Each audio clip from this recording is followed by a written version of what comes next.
Hey everyone, and welcome back to another video. Today, we've got a new piece of gear to take a look at.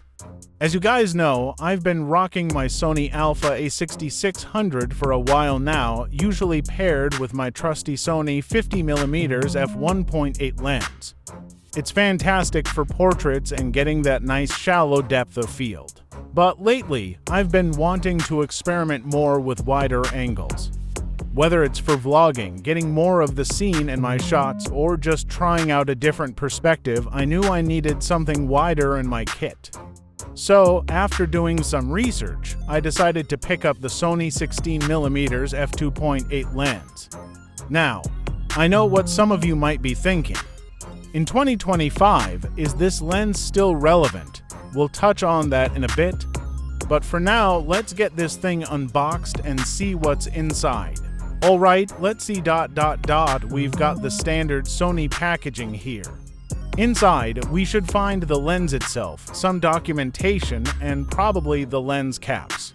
Here's the lens. Wow, it's really compact and lightweight, just as I expected.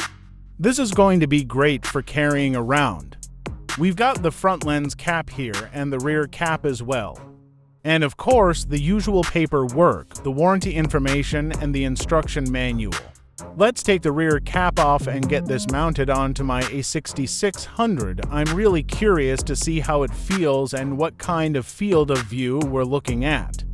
There we go. Look at that difference. You can immediately see how much wider this is compared to the 50mm. This is exactly what I was hoping for. It feels really well balanced on the A6600, even though it's so small. I can definitely see myself using this for vlogging and getting more of my surroundings in the frame. I'm excited to take this out and really put it to the test. We'll definitely have some follow-up videos with footage and my full thoughts on the image quality and performance. Well, it's true that in 2025, the Sony 16mm f2.8 is considered an older lens. It was released quite a while ago. However, that doesn't necessarily mean it's not worth buying.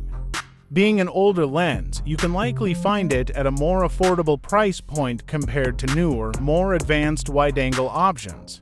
While it might not have the latest and greatest optical technology, the Sony 16mm f2.8 is generally known for its decent image quality, especially in the center of the frame. I'm really looking forward to taking this out and putting it through its paces. Make sure you subscribe to the channel so you don't miss the follow-up videos where I'll be sharing my full review and showing you some sample footage. Thanks for watching, and I'll see you in the next video.